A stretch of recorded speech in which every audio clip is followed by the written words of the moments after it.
नमस्कार प्यारे बच्चों, मैं हूँ रुचिका सैनी, आपकी सामाजिक विज्ञान की अध्यापिका। और आज हम कक्षा 9 का भूगोल की किताब से पहला चैप्टर के कुछ इम्पोर्टेंट नोट्स देखेंगे। तो चलिए फटाफट से शुरुआत करते हैं कि भारत का आकार। अगर हम भारत के आकार की बात करें तो भारत का जो कुल क्षेत्रफल है वो है 32.8 लाख वर्ग किलोमीटर। कितना है?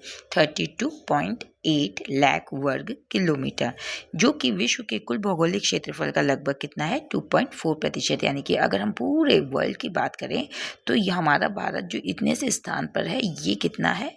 2.4%। भारत का आकार लगभग कैसा है? चतुर्भुज जैसा दिखाई देता है। क्षेत्रफल की दृष्टि से भारत का स्थान की अगर हम बात करें कि क्षेत्रफल की दृष्टि से भारत का स्थान कौन सा है पूरे विश्व में, तो भारत विश्व में 7वें सबसे बड़े देशों में शामिल है। और अगर इन्हीं 7 देशों की अगर हम बात करें तो ये 7 देश हैं। रूस जो कि विश्व में सबसे बड़ा देश है, सेकंड नंबर पे कनाडा, थर्ड पे अमेरिका, फोर्थ पे चीन, 5 पे ब्राज़ील और 6 पे ऑस्ट्रेलिया और 7 पे क्या हो जाता है? 7 पे भारत। आइए भारत के विस्तार के ऊपर हम चर्चा करते हैं। तो बच्चों यहाँ पे पहले हम भारत के मानचित्र को देख रहे हैं जो कि आपको अच्छे से नज़र आ रहा है। आइए अब इसके विस्तार की पे चर्चा करते हैं। अगर हम विस्तार की बात करें तो अक्षांशीय विस्तार है इसका 8 डिग्री 4 उत्तरी अक्षांश से। कौन से अक्षांश से? उत्तरी अक्षांश से। वहीं 37 डिग्री 6 उत्तरी अक्षांश तक फैला हुआ है। देशांतर विस्तार की बात करें तो भारत 68 डिग्री 7 पूर्वी देशांतर से 97 डिग्री 25 पूर्वी देशांतर तक फैला हुआ है। तो आपको बच्चों यहाँ पे याद रखना है अक्षांश में उत्तरी अक्षांश और यहाँ देशांतर में पूर्वी देशांतर। अब कर्क रेखा की बात करें यानी कि ट्रॉपिक ऑफ कैंसर, तो 23 डिग्री 30 उत्तरी अक्षांश पर स्थित है। अच्छा, कर्क रेखा कहाँ स्थित है? 23 डिग्री 30 उत्तरी अक्षांश पर कर्क रेखा स्थिर है। वहीं ये भारत के लगभग मध्य भाग से होकर गुजरती है, यानी भारत को 2 टुकड़ों में विभाजित कर देती है। अब 2 टुकड़ों में कैसे? अगर मैं यहाँ पे एक प्यारा सा भारत का मैप बना देती हूँ इस तरीके से, तो ये कुछ इस तरीके से भारत को विभाजित करती है। ठीक है, कर्क रेखा जिन राज्यों से गुजरती है, अब ये यहाँ पे बहुत सारे राज्य भी होंगे, तो कर्क रेखा किन किन राज्यों से होकर गुजरती है तो ये याद हमें रखने हैं कि कर्क रेखा गुजरात से। अब हम कहाँ से शुरू कर रहे हैं? हमारे पश्चिमी क्षेत्र से। हम किधर बढ़ेंगे? पूर्वी क्षेत्र में। तो पश्चिमी क्षेत्र में पहला राज्य हो गया गुजरात, दूसरा राजस्थान, तीसरा मध्य प्रदेश, चौथा छत्तीसगढ़, पांचवा झारखंड, छठा पश्चिम बंगाल, सातवां त्रिपुरा, आठवां मिजोरम। इस प्रकार से कर्क रेखा 8 राज्यों से होकर गुजरती है। आइए अब बात करें, कर्क रेखा भारत को लगभग 2 भागों में विभाजित करती है और जलवायु को प्रभावित भी करती है। अब अगर भारत के मानक समय की बात करें यानी कि IST यानी कि इंडियन स्टैंडर्ड टाइम की बात करें, आखिर ये होता क्या है? तो ये होता है कि हमारे भारत देश में जितने भी राज्य हैं उन सभी राज्यों में जो समय है वो एक सा माना जाता है। क्यों? क्योंकि हमने IST निर्धारित किया हुआ है। अब क्या है, देखिए भारत का मानक समय 82 डिग्री 30 पूर्वी देशांतर के आधार पर निर्धारित किया जाता है। तो हमें याद रखना है कि जो भारत है उसका मानक समय क्या है? 82 डिग्री 30 पूर्वी देशांतर के आधार पर निर्धारित किया हुआ है। ये देशांतर उत्तर प्रदेश के मिर्जापुर के निकट से गुजरता है। और अगर हम इस रेखा की बात करें इस पूर्वी देशांतर की, तो ये है 82 डिग्री 30 पूर्वी देशांतर। ठीक है, और ये कहाँ से गुजरती है? ये इस तरफ से उत्तर प्रदेश के मिर्जापुर के निकट से गुजर रही है।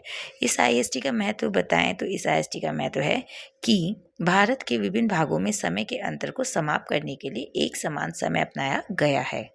अब बात करें IST क्या है, तो जो GMT है प्लस 5 घंटे 30 मिनट उसमें मिला दिया जाता है, यानी हमारा जो देश अन्य देशों से अंतर आता है वो आता है 5 घंटे 30 मिनट का। भारत की स्थिति की बात करें तो भारत उत्तरी और पूर्वी गोलार्ध में स्थित है। तो बच्चों भारत कहाँ है? गोलार्ध में स्थित है। और कौन से गोलार्ध में? उत्तरी और पूर्वी गोलार्ध में। अब भारत एशिया महाद्वीप के दक्षिणी भाग में स्थित है। अब यहाँ पे भारत किस महाद्वीप में है? एशिया में, और उसी के भी दक्षिणी भाग में।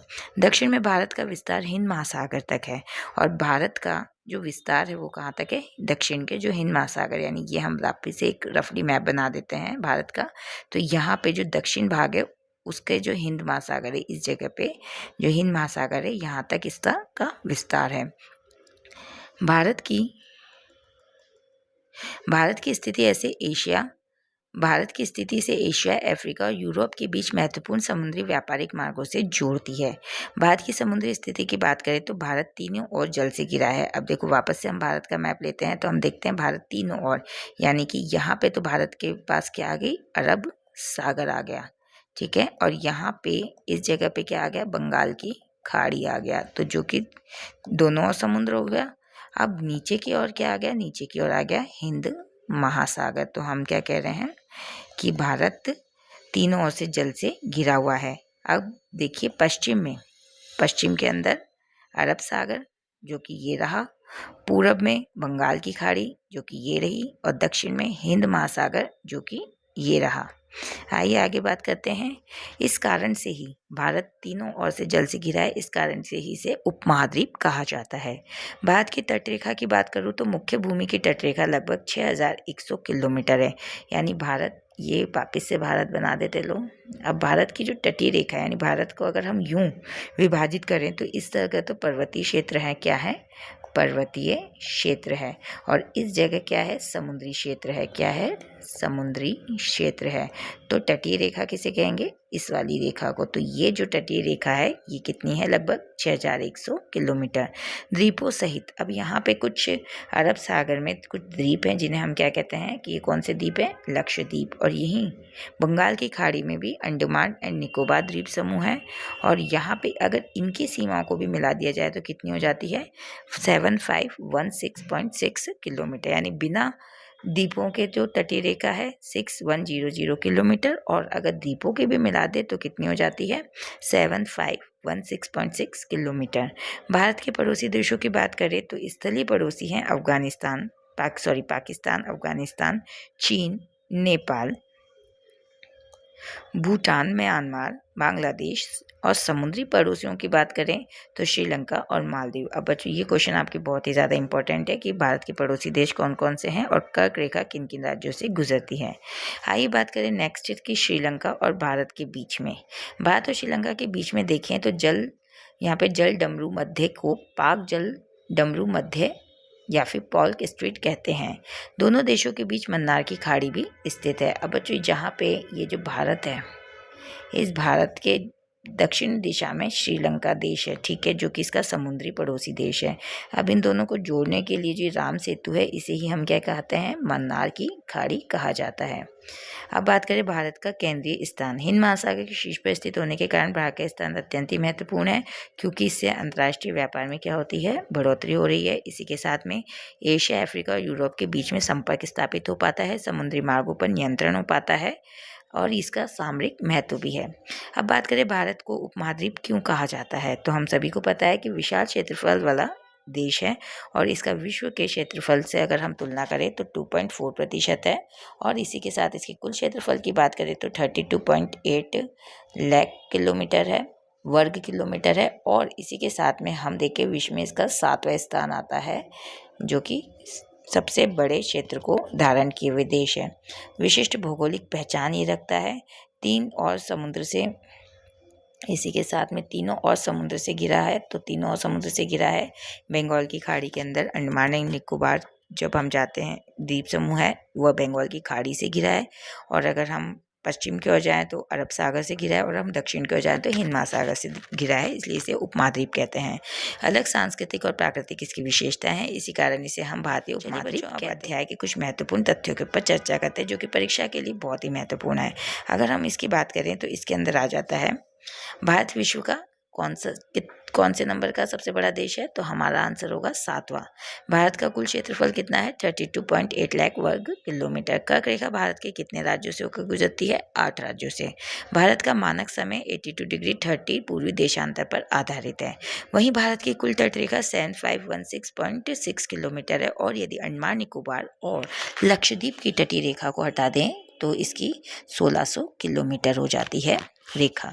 भारत उत्तरी और पूर्वी गोलार्ध में स्थित है। भारत के 7 स्थलीय और 2 प्रमुख समुद्री पड़ोसी देश हैं। भारत हिंद महासागर के शीर्ष पर स्थित है। कौन से महासागर के? हिंद महासागर के शीर्ष पर स्थित है।